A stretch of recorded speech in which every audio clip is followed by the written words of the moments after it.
What's going on, DSG? It's your boy DarrnellBradley back at y'all another video. And today we got animal diseases that belong in a horror movie. Casual Geographic. Let's just get into it. Be sure to like, be sure to subscribe, follow me on all that there social media. We need without any further ado. 3, 2, 1, click.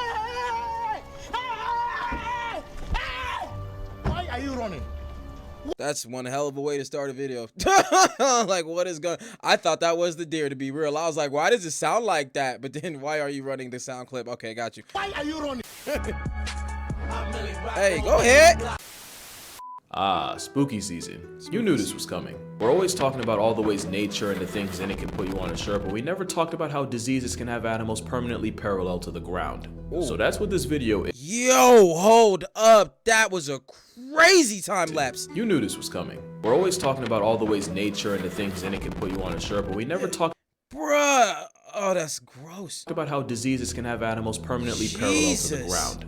So that's what this video is. Animal diseases that are rated R, for the regret I feel when I see what researching them has done in my search history. And of course, viewer discretion is very much advised. I fucking bet. Especially for disease number 1. Oh, What's God. a Halloween video without a jump scare? This photo was taken just outside the Caribbean Bay Hotel in Zimbabwe of what appears to be a hairless baboon. The Yeah? deep-pelted primate appeared to be an outcast, only following her troop from a distance, almost as if she had been rejected for her appearance. My precious. Sorry.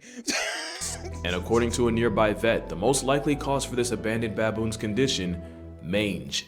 Mange is a nasty-looking disease caused by parasitic mites burrowing into the skin, where their collective feces can cause severe allergic reactions and an unbearable amount of itching. That's why the main calling That's a bar. An unbearable amount in the bear and the... Sorry. You know what he did. disease can cause severe allergic reactions and an unbearable amount of itching. That's why the main calling card of mange is turning animals into the most down bad version of themselves. And while the word mangy is usually an insult reserved for dogs, these mites can be a certainty from anything from foxes to bears to porcupines. Yo, a hairless bear look crazy. Mites Wait a can be a minute. certainty from anything from foxes to bears. Yo, a hairless bear, that's a whole different animal. Like, if you seen some like that out in the wild, you wouldn't be able to peg. You see a naked dog, you see something like that, you'd be able to know what that is. Hell, even if you saw a naked tiger, you'd be able to kind of peg that. A naked bear, a hairless bear out there in the wild, if you just seen that, there ain't no way you would just know what that is, unless you already knew, like, you know, the things that could happen to a bear. But I would just be like, all right, found Bigfoot. To porcupines, occasionally birds like eagles, and many, many more. In fact, the legend of the chupacabra was more than likely jump-started by a severely mited-up coyote. And in 1996, there was an outbreak of sarcoptic mange that griefed a family of mountain gorillas in Uganda, even expiring one of their babies. The mites themselves aren't a death sentence, but they slowly weaken the target, making them much more vulnerable to infections. And they can easily spread, especially if you're a wombat whose burrow mates with a walking mite mosh pit. The mites are so persistent that in Pennsylvania, a black bear with more than 50% hair loss is considered a lost cause, and not only is it retired from life, it's also incinerated so the past tense bear can't possibly infect any others. And yes, mange is zoonotic, meaning it can be passed on from animals to humans, and when that happens, it's called scabies. To be fair, it's normally easy to treat in people, but those with weak immune systems or those taking immunosuppressants can find themselves Did not know that was a correlation. Well, see, that's why I love this channel, man. We out here learning shit. gatekept from a life of comfort. There's also Demodex mites, which shack up in hair follicles, and even a couple species that make their home in the human eye. That's grody. So yeah, mange just might be the most aesthetically upsetting ailment here. Hell The no. polar opposite of the next disease, because where mange is visually visceral, zoochosis is almost purely psychological. You've probably heard of the condition where animals in captivity do the same thing over and over with no goal or purpose, almost like they're in a trance, and one of the most popular examples of this are those videos of elephants swaying back and forth. Except zoochosis is much more than that. Of course, you have your swaying and almost neurotic pacing around their enclosure, but the zoochosis signature also includes excessive grooming, personal punishment. So it says zoochosis. So it's like something, animals in captivity, something happened with them is what makes me believe, because it's a zoochosis. All right. Punishment like self-biting and self-mutilation, turning puke into an infinite food glitch, That's and gross. coprophagia, even in animals that wouldn't normally do it. But the disturbing part is, like mange, it's believed that zoochosis can also be contagious. If an animal is housed next to one exhibiting the stereotypes associated with it, chances are that same animal will too. This captive psychosis is likely triggered by a lack of stimulation and enrichment, and it's more common in higher intelligence animals, especially those that would normally have a wider range. Elephants checking both boxes is likely why 40% of captive-turned pachyderms show symptoms of zoochosis. Orcas are one of the smartest non-human creatures alive and can travel well over 40 miles a day for food. And almost a year ago today, in 2022, a captive orca named Hugo tragically resigned from reality after violently slamming into his tank wall until he suffered a life-ending aneurysm. And in 2005, a mother hamadryas baboon groomed her baby so excessively that he looked like he came out the womb beefing with wizards. To be You shall not pass! fair, we can't really prove that this was zoochosis working overtime, but bro got the Mr. Clean Cut. That ain't a fade, it's a flea. But the most popular and probably most depressing case of chosis was Gus. Gus was a polar bear that lived in Central Park Zoo for 25 years. At one point, visitors and keepers noticed that Gus would spend all day swimming in figure eights, sometimes for up to 12 hours straight. Keep in mind that polar bears can cover nearly 50 miles in a day searching for seals. Not only did the zoo spend 25 grand on therapy for the bear, Gus went on to make history as the very first zoo animal to be put on Prozac. Speaking of which, the 25,000 bones. Let the motherfucker out. Yo, okay, look, bro. There's always money and exhibits and people. Like, look, bro. Obviously, when these animals are like that in captivity, like, yeah, I know it's also dangerous for an animal, that, especially if they're bred in captivity and whatever, just to release them in the wild or whatever. But if being in captivity is doing that to them, they gotta be let out. It's like he said, it's under stimulation. Like they're not able to do what they're supposed to be doing, and the amount of that they need to be doing, they just not doing it. Like they obviously, it's like giving them drugs or whatever the hell is not gonna help. It's where they're at, bro. All right, sorry. Of behavioral therapy basically amounted to the therapist saying, "It be like that." This isn't an anti-zoo video. It basically amounted to the therapist saying, "It be like that." According to the therapist, Gus is just bored and mildly crazy in the way that a lot of people are in New York. No, man, it's like imagine a motherfucker sitting in solitary confinement for years and years and years. You know what I'm saying? You're gonna fucking lose it. All right, come on. This isn't an anti-zoo video or me trying to morally grandstand to y'all. I think zoos have the potential for a lot of good and a lot of bad. It's just that the bad can lead to a chronically pilled out polar bear. But wait, it gets darker. Because with how far removed humans have gotten from nature, there's a legitimate fear that humanity as a whole could be suffering from zoochosis on a global scale. That joke about us being no different than ants stuck in a death spiral becomes less and less of a joke as time goes on. Okay, I can see that. Do you remember the Will Smith movie I Am Legend? You know, before his wife publicly neutered him and then smoked both his family jewels in 2-packs? Well, Woo! What video are we watching? Wait a minute. What video are we watching? What did he say? Why did he say it like that? I mean, 100% factual statement, but like that? Damn. Man, homie, think he got a personal stake in that shit. Legend. You know, before his wife publicly neutered him and then smoked both his family jewels in 2-packs? Oh, well, the goodness post-apocalyptic movie started with a doctor attempting to re-engineer the measles virus in an attempt to find a cure for cancer, instead infecting 99% of the human race. A pretty good example of what can happen when humans try to play God with the natural order. Another example is what happened in Florida, specifically Silver Springs State Park. It's Florida's very first tourist attraction, famous for having a couple Tarzan movies shot there. And in the 1930s, tourboat operator Colonel Toohey was looking for a way to spice up his jungle cruise ride. So he brought in 6 rhesus macaques and had them placed on a small island in the park. And it was at this moment, they f***ed up. Apparently, nobody involved was told that the monkeys could swim, and the moment they touched down on dry land, the macaques proceeded to swim out to the mainland. And following lots of multiplying without a calculator, there are now currently hundreds of rogue macaques, with a good number of them carrying a deadly herpes virus. Oh, hell Herpes no. B is an incapacitating condition that can cause severe brain inflammation, permanent neurological damage, and a permanent lease in a casket-shaped condo.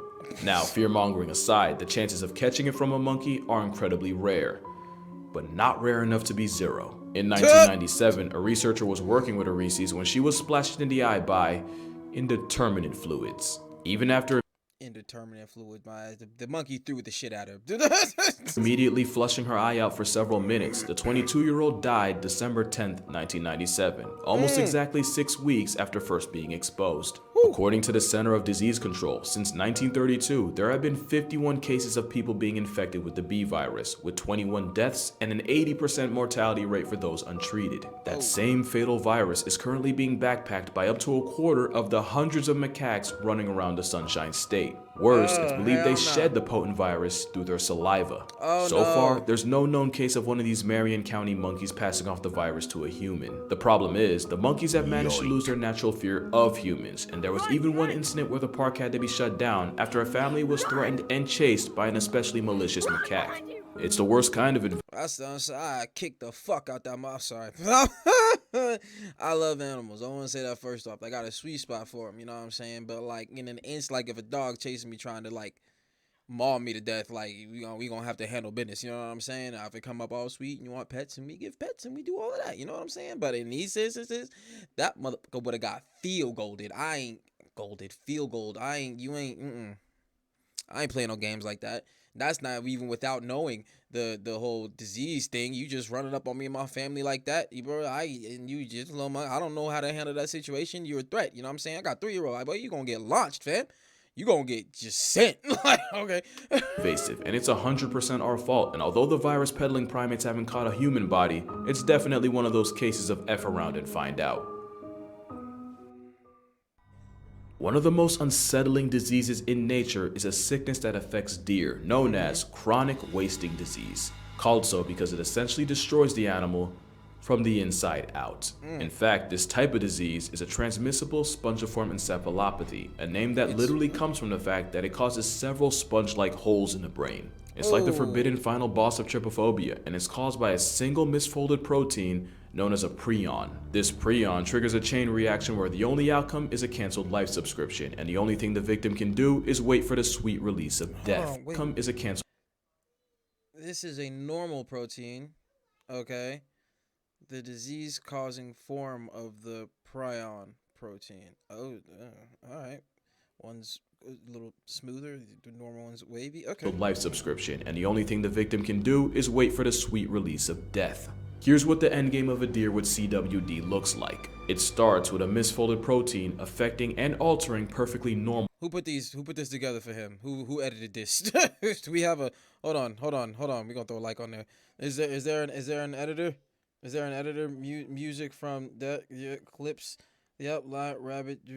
Okay, I'm gonna go take a long shower and pray for my search. Sorry. Yeah, alright, so you just probably got this off something. But alright, let's go.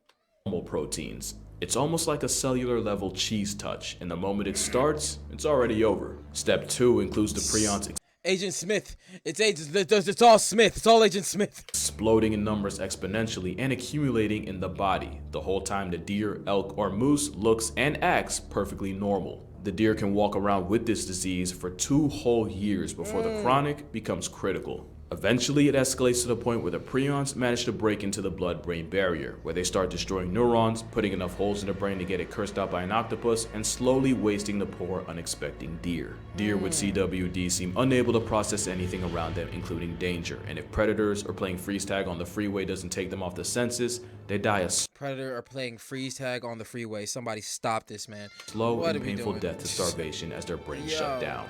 The worst part is, the nightmare doesn't end once the deer does, since the prions responsible can exist in an area. Real quick, y'all ever seen that clip of one deer that had another deer's head on its antlers? Like, that deer's antlers was tangled in its, and it was just the deer's head. Like, I seen that, I was like, yo, I wish we had the footage of that fight. Like, damn. All right, but we move. Years after the victim, and can even be absorbed by plants in contaminated soil. That's assuming they don't just leach into groundwater. In fact, the only surefire way to eliminate a prion is literally that. Fire. Except, it's not as simple as cremating a casualty. That'd be too easy. It's said that it takes heat at a minimum of 900 degrees Fahrenheit or 482 degrees Celsius to properly pack up a prion. No, you did not. They say you need to incinerate that motherfucker. Hatta! Not just fire. And some sources say to hike that up to 1800 to be safe. But the part that makes prions one of the most horrific things not native to a horror movie is where they come from. It's believed there are 3 main factors that cause prion diseases. Genetics play a relatively small part, with only 10 to 15% of cases in people being attributed to them. The second and by far most common cause is the disease being sporadic. Basically, that just means that not even science can fully explain where they come from, but that it's like it happens out of nowhere. And the third is an infected deer contaminating something like a water source or a feeding station with body fluids and passing it off to the next. And remember, not only can prions insist on existing years after the fact, keep in mind that most infected deer look no different from any other right until it's time to disconnect from interface eternally. That means that the three main causes of wasting disease are completely RNG, and that is remarkably terrifying. That's and crazy. it's not just deer that can get packed up by prions. There's mad cow disease in cattle and scrapie in sheep, named after the fact that it can cause them to compulsively rub up against things like fence posts until they literally scrape their wool off. There's even a human equivalent, Creutzfeldt-Jakob disease. And while there's no known reports of a human ever catching CWD, specialists have warned that with the thousands of CWD infected animals eaten by people a year, there's a growing concern that the disease may eventually be transmitted to people. But maybe it's still a lot Why was it looked like a deer head and spine, just was the okay. better than the last, and in my opinion, the most horrific disease in this video. Because got? not only is rabies one of the harshest death sentences nature Rabies. can serve, it is 100% transmissible to humans. Rabies is said to bury nearly 60,000 people a year, and since the most common way to get it is through dog bites, it's the worst in places with a high stray population. Which is why India, a country that criminalized murking stray dogs, has about 20,000 names crossed off the census a year by rabies.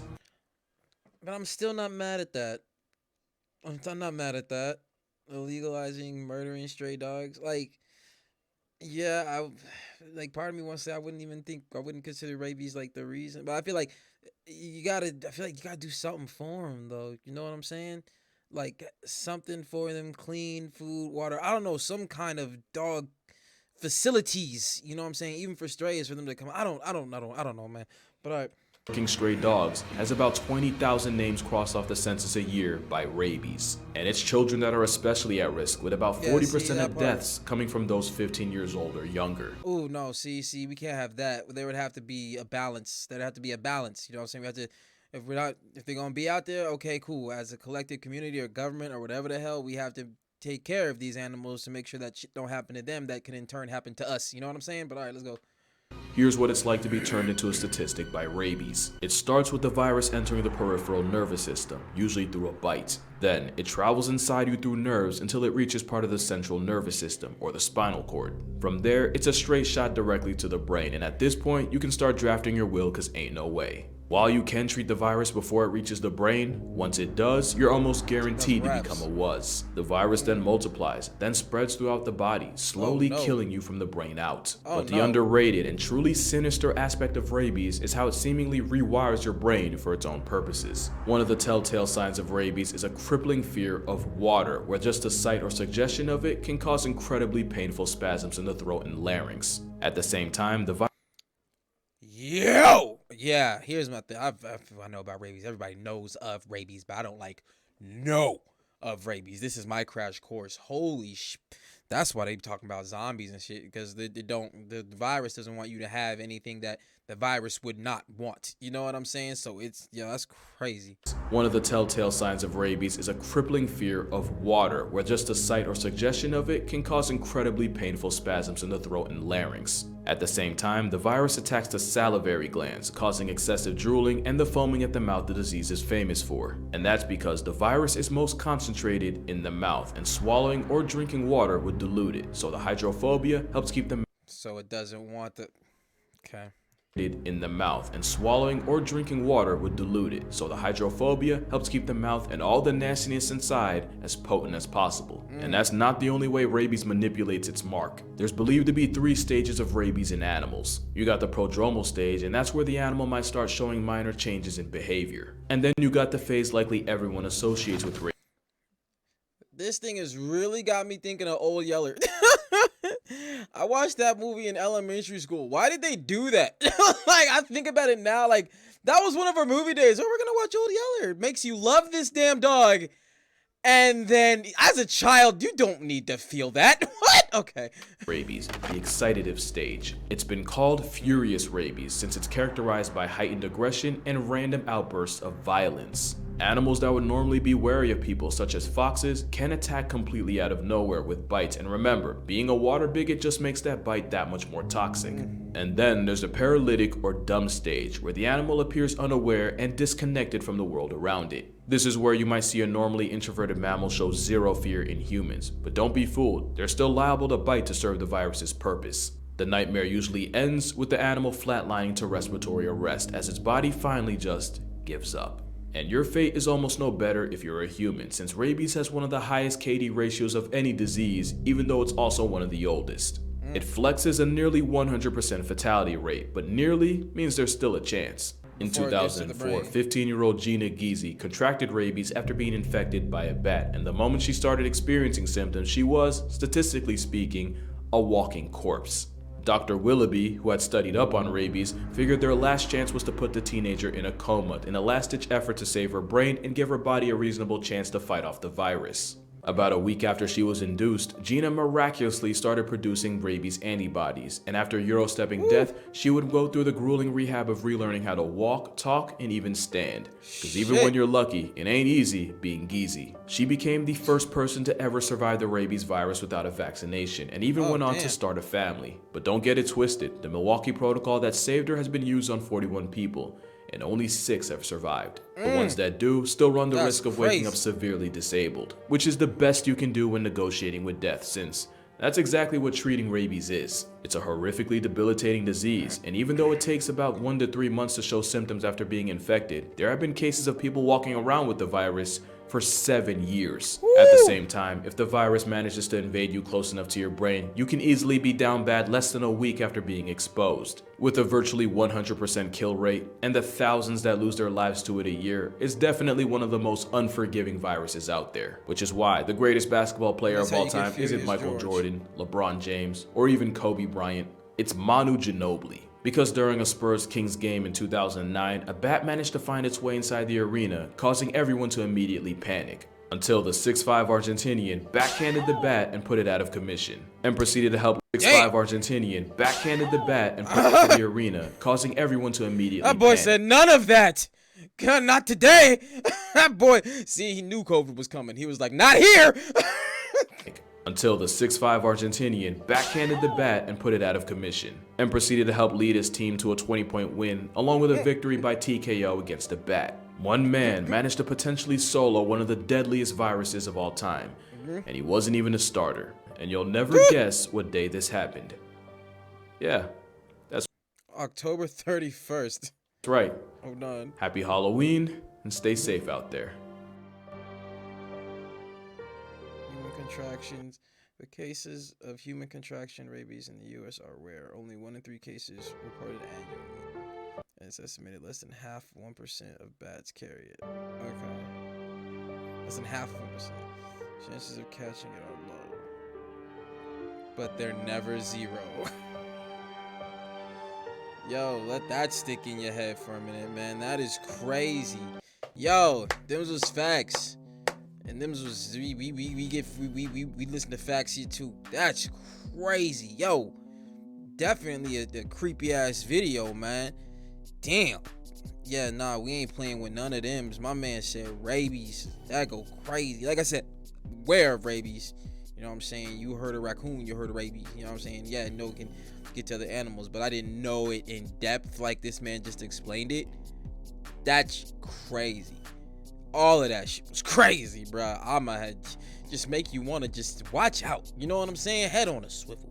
You know what I mean? Like, all this shit you don't know is out there. You're gonna fuck around watching channels like this and learn something. You know what I mean? But yeah, that's the take. Be sure to like, be sure to subscribe. Follow me on all that there social media. And I'll catch y'all next one, fam. Peace.